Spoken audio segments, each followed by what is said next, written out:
Welcome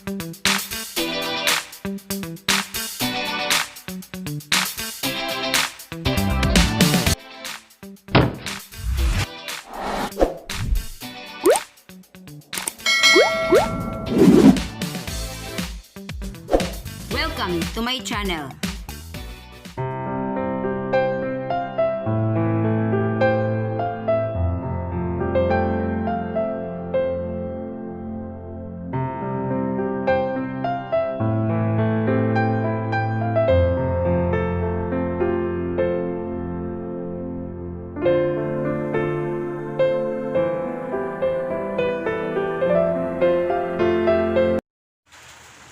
The square root of 121 is 11.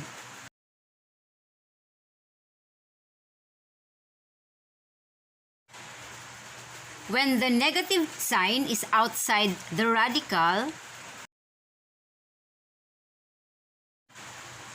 your answer will always be negative.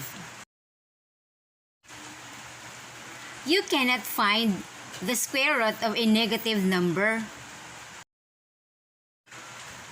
So, when the negative sign is inside the radical, the answer is undefined.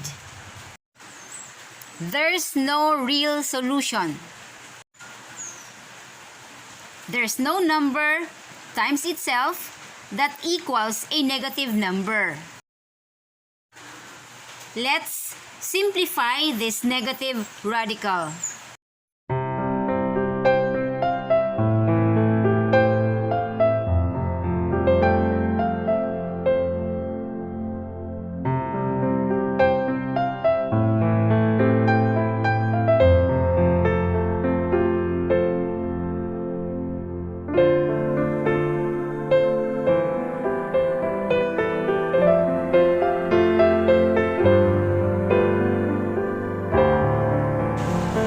Imaginary number.